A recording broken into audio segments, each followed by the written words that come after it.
Hello and welcome to Lamplighter. Today is October 13. Today, as we open our daily Bibles and begin our regular routine of reading the Bible every single day, we get to a bit of a snag for many people because there are pages and pages and pages of reading today that are all listings of names and genealogies and generations of families and clans of the nation of Israel. Sometimes we see these long lists of names and we wonder why in the world are these things even included in God's holy word?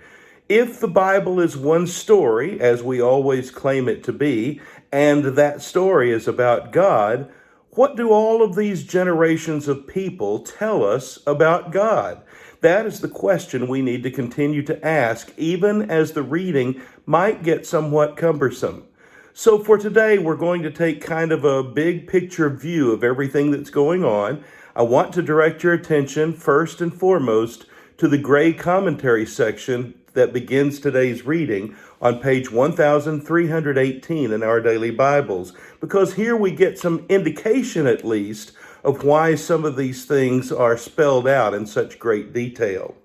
This passage brings to an end any further account of either Ezra or Nehemiah. Those are the ones about whom we've been reading over the last several days.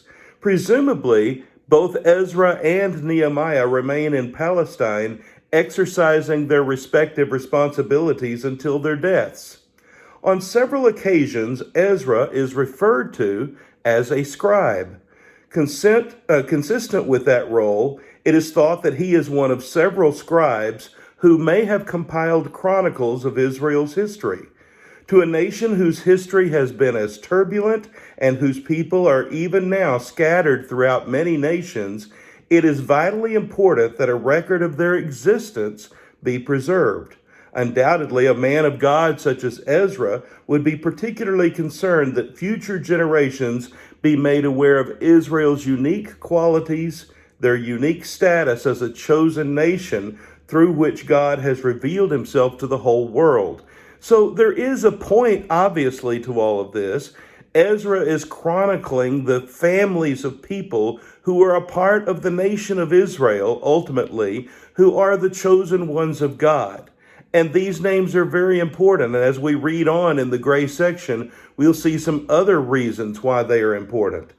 Genealogical records are particularly vital to the division and ownership of property, to marriages and inheritance, to right of office, and to royal privilege. Perhaps one of the most important reasons for the generations or the genealogies will not be fully appreciated until the Messiah himself is born. At that time, one of the many proofs of his messiahship will be that he is of the lineage of King David and the house of Judah, just as has been prophesied by the prophets. So that lineage becomes very important. And even when we get to the New Testament and start to read about the birth of Jesus, both Matthew and Luke will give us long genealogies to show us how Jesus the Christ fits into the chronicles of these families of the nation of Israel. Throughout these genealogies and other related records are various historical footnotes, many of which have already been included where appropriate in the historical record. So we've already talked about some of these families and their connection to the overall story. Special emphasis here is going to be given to the royal tribe of Judah, the priestly line of Levi, and the Benjamite genealogy of King Saul. So we start to read through these names, and you probably find them very difficult to pronounce, but look at the chapter headings, or the paragraph headings, I should say, and that gives us a general idea of how these names are organized. We begin with the sons of Noah, Japheth, Ham, and Shem and their families. We go to Abraham's family. We see his descendants through his son Ishmael. We see his descendants through his son Isaac, which is really where the focus of the Old Testament story stays. We talk about Jacob and Esau. Esau is the father of the Edomites, and we've seen the Edomites come into part of the story all along the way. The Edomites were constantly a thorn in the side of Israel as they tried to move through the wilderness and as they ultimately move into the promised land. We see Jacob's sons listed, which are familiar names for us, and then we start to read about Hezron's 3 sons. And I want to draw your attention to a couple of things here on page 1322, because it seems like some who have been notorious for their sinfulness are spelled out here even many years later in these chronicles. Let me give you 2 examples. One of them is this paragraph that begins, Onan, and Shelah. These 3 were born to him by a Canaanite woman, the daughter of Shua. Judah's firstborn, was wicked in the Lord's sight, so the Lord put him to death.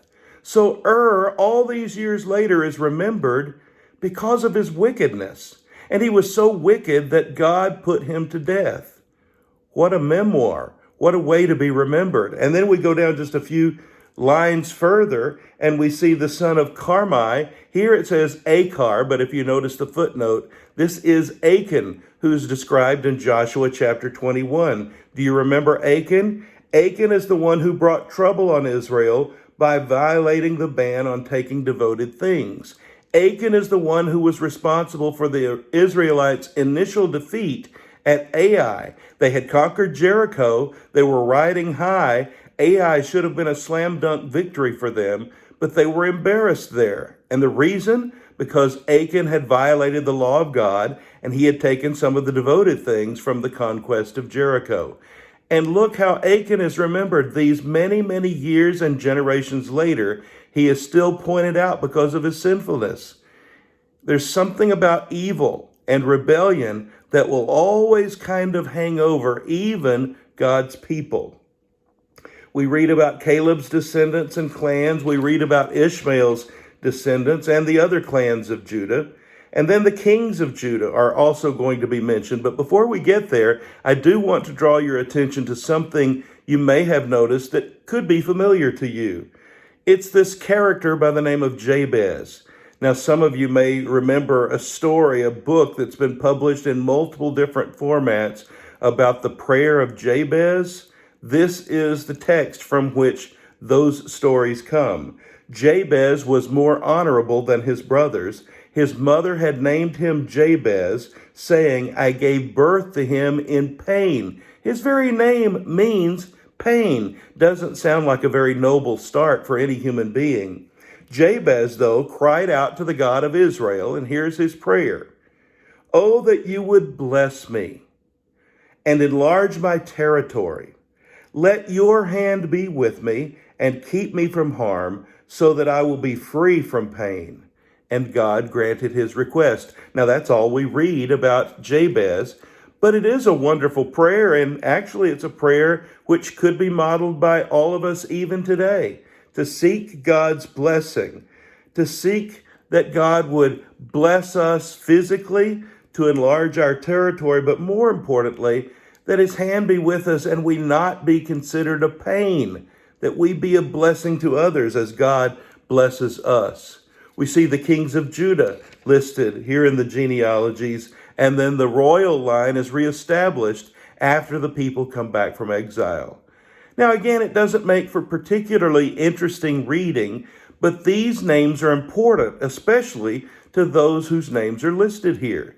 These are names that serve a very important purpose in the history of God's people, and to remind us that the story is not about all of these people, but the story is about the God who is the Father of all these people, the Creator of all these people, who continues to bless nations and clans and genealogies throughout history, of which you and I are a part even today. Isn't it great to be a lamplighter? His word is a lamp to our feet and a light to our path. I hope you have a blessed day.